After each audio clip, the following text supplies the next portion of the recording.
Hey everyone, and welcome back to my channel. If you guys have been watching my channel for a while, you know that I love cats, and we just adopted a new kitty last week. He's so sweet. Here, I'm gonna bring him up to say hi. This is Charlie. He is just the sweetest little guy. Our neighbor's daughter found him in a dumpster. Somebody dumped him in his litter box and he was so scared and cold. Yeah, he was with a couple other homes and it just wasn't a fit, so we adopted him. And the other two kitties, Tater and Kaylee, are not loving it, but he's so sweet, so fingers crossed that it goes well. He's awesome, so I just want all the kitties to get along. So anyways, I'm so sorry for that. Let's get back to the video. So if this video seems familiar to you, it is because I made one of these clocks about a year ago. So I was doing the Look for Less challenge and I wanted to create a clock with all Dollar Tree items. So I will link that video up here if you guys want to check it out. It's actually really cool. I made it for under $10. I used cardboard to make it. So once I painted it and it kind of started to wrinkle a little bit, so it was kind of wavy. You couldn't tell from looking straight on, but from the side you could tell that it was kind of, you know, I had that thing for almost a year and I mean, it looked great. I wanted to make a wood one just to make it look a little more high-end. So in this video, I'm going to show you guys how I made it with a piece of wood. I will link everything down below. I'll let you guys know the type of wood we used, the tools we used, everything. So I did end up using the same wood dowels. Those are from Dollar Tree. So if you guys want to see how I made those, you'll have to go back and check out the other video. And then I do put a little decal on it with my Cricut. I didn't go into detail on how I made that. I do have some other Cricut videos on my channel. If you are interested in seeing some of those, go check those out. I will say I am pretty open about showing you guys my mistakes. I started out painting this a certain color and about halfway through I decided the color was not going to be a good fit for our living room. So I painted it again. So I like to show you guys all that. I like to show you how I get from here to here and just, you know, DIYs, you can make mistakes, or you just maybe don't like the color and you can change it. So I just like to show you guys that just so you see exactly what I'm doing. So let me just stop talking and let's get into this DIY. All right, so here's the piece of wood that is all finished. We've cut it all out, and on the back side, we reinforced it with this other piece of wood. I will put all the dimensions in the description box for you guys and the tools that we use. First, I'm taking a little bit of water in this bowl, and I'm going to add some of this white chalk paint to it. If you don't add water, it's just the paint is almost a little too thick to cover the wood and it just absorbs it way too quickly. So if you add a little water, it will go a lot farther and it's almost like a stain.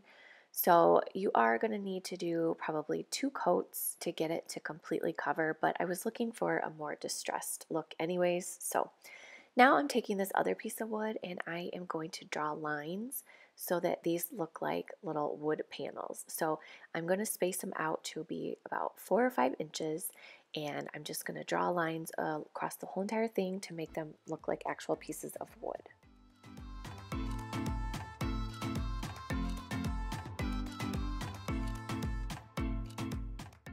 Next, I'm taking a little bit of my black paint and this brush, and I'm going to very, very lightly brush some of the black paint on here just to make it look kind of like distressed wood. And yeah, you'll see in the end, I actually don't keep it this color, but that was the look I was going for. So I did the black first, and then I went back over with my wet paintbrush with the white paint, and I went back over that so that the black lines weren't as harsh. Now, once I put this up, I held this clock up against my wall in my living room. I did not love the color. So I'm going to go back in with this black paint and this brown paint from Dollar Tree. And I'm using a very, very, very tiny amount of the black and then more of the brown mixed with some water, so it's more like a stain. And I'm going to cover the entire clock with this color. So I did about 2 coats and it turned out to be a color I actually really liked. So next I'm taking, this is my old clock. If you guys remember, this is the one I made out of cardboard. So I'm going to go in and remove all of the wood dowels very, very carefully because I'm going to be reusing these. And that one kind of broke apart, but that's okay. I can glue it back together.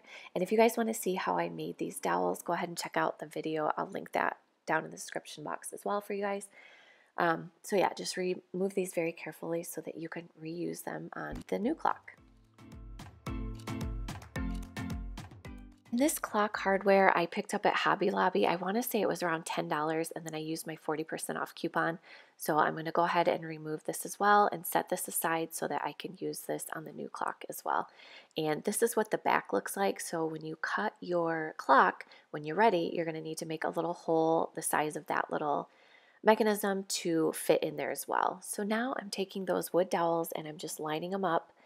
What I found easiest was if you start at the top with 12 o'clock and then you go down to the bottom at 6 o'clock and then you do 3 o'clock and 9 o'clock, like do the numbers that are right across from each other, and then you can kind of fill in the rest with the wood dowels just to make sure that they are all even.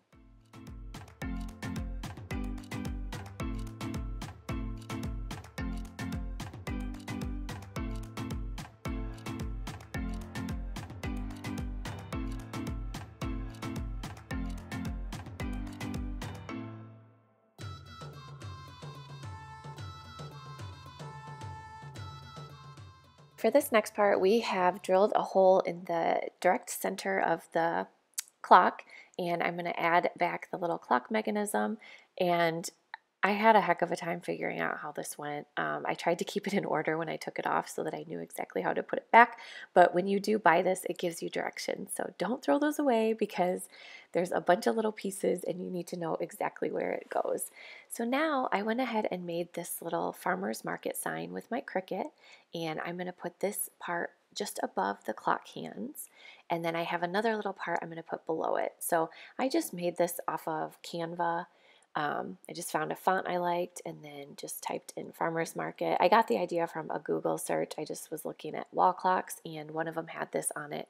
And I thought that would be really cute because I like the whole farmhouse style. And then this little bottom part, it just says 1886. So I didn't go into detail with how I made these with my Cricut, but I do have some other videos if you guys want to check those Cricut videos out as well.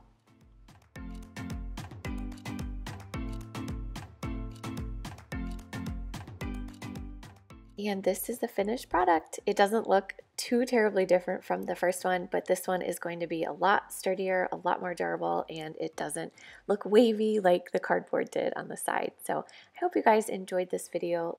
Don't forget to like and subscribe, and we'll see you all on my next video. Bye!